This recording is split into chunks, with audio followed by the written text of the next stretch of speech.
Hi guys, Real Talk with Tracy. Thank you for coming and visiting me. I want to talk about demands from narcissist parents because I had parents that were narcissists and they can be demanding. When my aunt that raised me as a kid, when her husband left, she went through this stage where she wanted to be 25 and she started drinking heavy and doing drugs, and she would leave me at home sometimes for like a week. And I was all on my own, you guys. I was 12.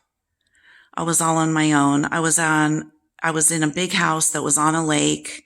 It was away from a lot of other houses, and I was completely alone and scared and by myself. And then sometimes she would come home and bring people that I didn't know to the house. Anyway, when she would come home, I would hear the clip clop of her shoes coming up and my stomach would just turn into a knot.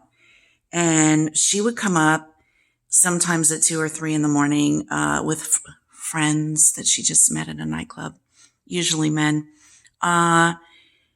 And I would try to get out of there and leave when she was around. And I remember her calling me. I was at my friend's house and she said, I have a bleeding ulcer and I'm going to die if you don't come home. My ulcer is going to bleed.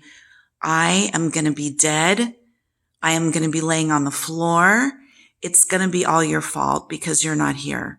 And how ridiculous is that? She would leave for like a week. I was completely alone. She would leave for a week, but then she would do this like violin, poor me, poor me, poor me. If you don't come home, I'm gonna, die without you being here. Just awful. When I can remember mostly as an adult now, when I was seeing my uncle that raised me, he was going into the hospital and he would be like, call me Trace. Yeah, Dad. This is what I need you to do. And it was never like, I would really appreciate if you could do this for me. It wasn't like that. It was like a command. It was like a command from like a lieutenant in the army. It was like a command. So he would call and say, okay, I'm in the hospital. And this is what you need to do. You need to get up, and he would tell me what time in the morning. You need to drive an hour and you need to go to my mobile home and you need to get in there and get a pen and paper. I'm going to give you a list of 20 items that I need you to get. And he would give me this list. I'm like his secretary. Okay. I'm like, there's not even a negotiation here. It's not like, can you, will you, do you think you can? No, it's like, you're going to do this. Okay. And I'm writing the list of everything that I got to get. And then you're going to bring it to me at the hospital. Okay. Now I do it. I get up and I drive an hour or an hour and 20 minutes, whatever it is with traffic. I get to his place. I get in his place, have my list. I'm getting the special underwear. I'm getting the special pillow. I'm getting the special thing for him to read. I'm getting the special whatever else he wants, thing that he wants to sleep in. I'm doing this. I'm doing that. His place looks dirty. So I start cleaning his place. It looks unkept. So I'm moving the microwave and now I'm the maid. Now I'm the maid. I'm giving him maid service. I'm starting to clean around his place, and I'm putting all these things together and double checking my list, checking it twice, and making sure that I have everything and putting everything in this pillowcase, which he instructed me to do, including his laptop and everything. Okay. So I do all that, lock up his place. Then this was like kind of during COVID. I have to drive to where the hospital is. Then I'm checking in the hospital with this bag full of 20 items, and it has to go through x-ray machines and they have to look through this. So it's this big, long process. And then I finally get to his room. And he is kicked back and he is looking up and he's watching football or some kind of ball game or something. This is how I grew up, him always watching sports. And I gave him a kiss on the forehead. And he's like, great, you brought my stuff. Thanks. And I said, yeah, I got everything. And then he looked at me and he said, you can go now. I'm like, what? What do you mean?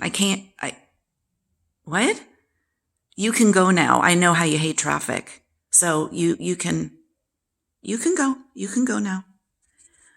So here, I just spent all these hours driving around, getting all of his stuff, hours going through all of these things and then tidying up his place for him because I couldn't leave it the way it looked. And then coming to the hospital, and all he cares about is watching sports on TV. And he turns it on me. See how they do that? Shh. You don't like traffic. You don't like traffic, so you need to go. And it's like, well, I just got here. Yeah, I'm fine. I just needed my stuff. I'm completely fine. Okay, so I go and I get back in my car and I get back on the freeway and it takes me another hour and 10 minutes to get home. And I waste 4 to 5 hours of my day doing delivery service for someone who doesn't even want to spend 5 minutes in my presence. Wow. Think about that. Think about that. How hurtful. That was really hurtful. But my fault. This is who he is. I let him back in. When you know how somebody is and you keep allowing it and allowing it and allowing it and allowing it, and you feel like the victim, you're not the victim anymore. You're volunteering. This starts to be your fault because you allow it. And he would do embarrassing things. I remember his RV needed to be worked on, and he asked my husband and I, he was like at a Coco's or a Denny's or something. And he said, I had to get my RV worked on and I'm not stranded, but I need you. You need to come here. I need you to pick me up. What time are you coming? He's looking at his watch. So I said to my husband, we got to go pick him up. Okay. So we get in the car. This was many years ago. And we go to where he's sitting at, I think it was a Coco's in Santa Clarita. And I walk over and he's in a family restaurant and he's reading a Playboy magazine in the middle of this restaurant. And I looked at him and I said, you have to be freaking kidding me. What the hell is wrong with you? Not only that, but you're a school teacher and you're sitting in a family restaurant looking at nudie photos in a Playboy magazine? Really? And then he turned it. Well, I thought you love God. Well, of course I love God. What does this have to do with God? God made our bodies. God made our bodies beautiful. Shouldn't I be allowed to admire what God has made? And then he laughs like a little child and walks out. How do you have respect for that? For somebody your whole life that has called you stupid and fat and you're a pig and you're going to amount to nothing and has put you down most of your life. Was there moments of me being able to tolerate who he was? Moments where he didn't blow it? Yes, I remember sometimes that we would have a meal and I'd come home and I'd say to my husband, you know, it actually went good. He didn't say anything stupid. He didn't say anything condescending. He didn't say anything critical. He didn't poke fun of the guy waiting in the buffet line who was fat. You know, one time we had gone to a buffet. I had driven to Woodland Hills to see him, and we're standing in line. And this is my uncle who had raised me till I was about 12. Anyway, we're standing in line, and he starts to talk about these fat people. Look at them. Oh my God. Oh, going back to the buffet for more? What is this, your second or third time? And I'm absolutely humiliated. I am absolutely, you guys, I want to hide that I'm with this person, that he is so cruel and stupid to say things like this. And he thinks it's funny. And I looked at him and I said, you're going to get punched out. In front of me, I'm going to wind up seeing you on the floor bloody, and I'm not going to be able to help you. I'm not jumping into this. And he just laughed. And that day, I left him standing in line, and I went back to my car and I left him. And he came running after me in the parking lot, and he says, I'm the father and you're the daughter. And I said, you know what? When you start acting like a grown-up man that I could look up to, I will start thinking of myself as your daughter. But it just seems like you're just not capable. And you are an embarrassment, and I don't want to be around this. You are cruel and rude, and nobody should be talked to like this. You insult strangers. You insult me. Oh, my whole life, I have tried to measure up for my father. I have wanted that dream father that you see on the Hallmark commercial. You know, the safe father, the father that doesn't read Playboy at a Coco's restaurant, the father that doesn't call you stupid and fat and lazy. I've wanted a real mensch. Do you know what mensch is in Yiddish, in Jewish? It means a real man.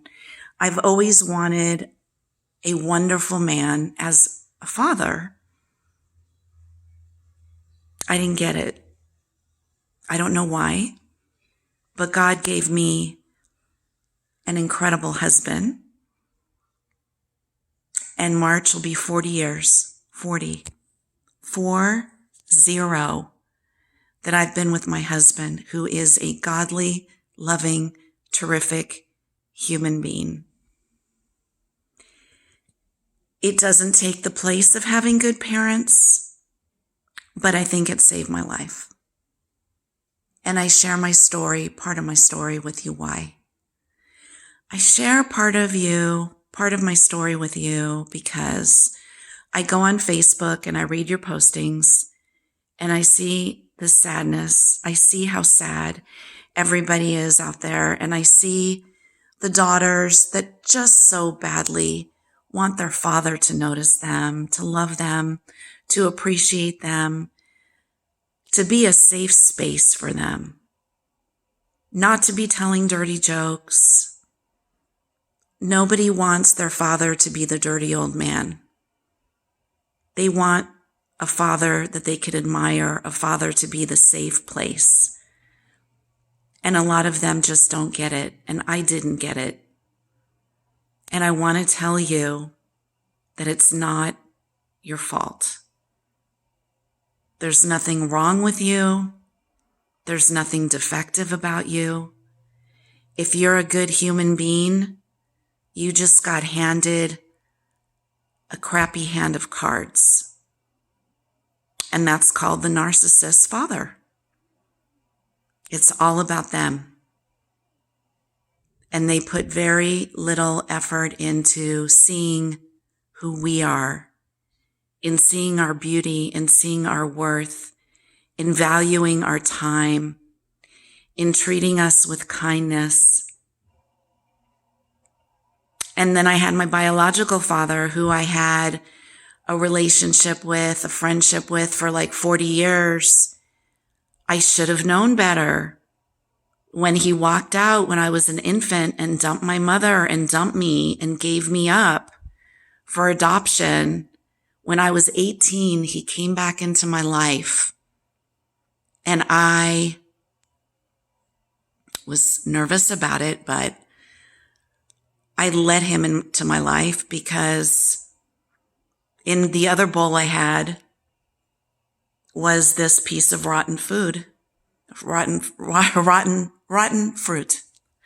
Some people say, like, why do you settle? Why have you settled for less so much? Why have you let people in your family mistreat you so much? And I said, sometimes when you get a bowl of fruit and you're hungry, you will turn over each piece and you will find the least piece of rotten fruit, and you'll cut out the bad part and you'll try to find some good in it, and you'll eat that one piece because that's all there is.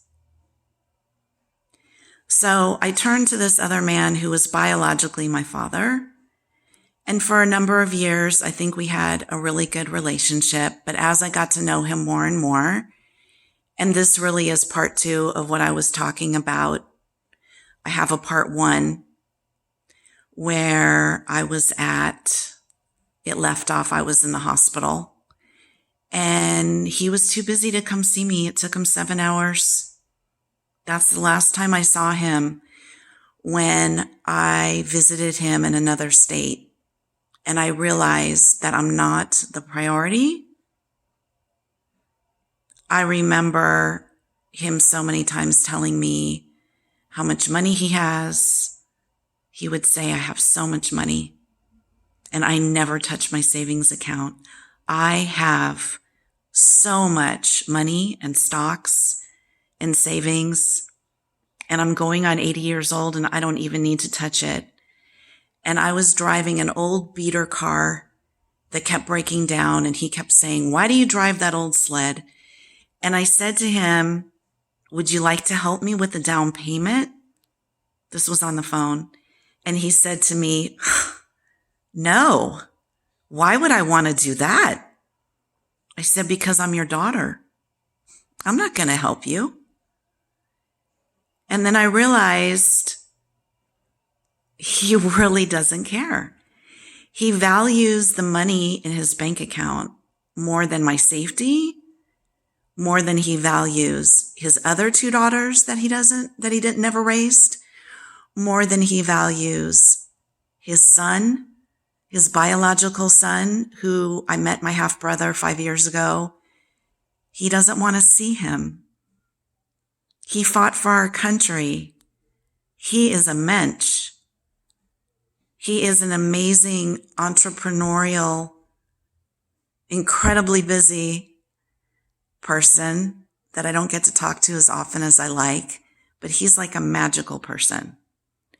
He is like my biological father, just as smart, my biological father intellectually, very smart, but my brother, warm, kind, amazing personality, incredible thinker. And my father wants nothing to do with him.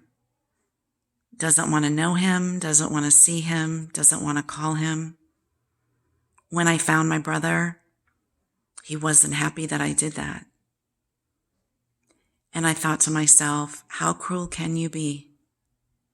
Your own flesh and blood. Not only that, but someone to admire. A man who's fought for our country, a man who is wonderful to his wife and her kids, and is a good person, and is funny and witty and handsome, and I can go on and on. He was kept a secret. I just happened to find out about him. So I met him in my late 50s, and he's great. So you can't wait for narcissistic parents to change. You have to realize how much hurt and suffering you want to put yourself through. Can you see this person and have absolutely no expectation? And when they say something hurtful, put up your Wonder Woman shield on your bracelet. Remember Wonder Woman? She used to put up the shield to deflect the bullets. Is that what you do?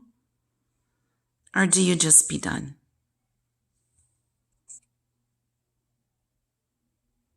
And believe it or not, they go on because they really didn't understand how to truly love you on a deep level, how to truly care about you in the first place.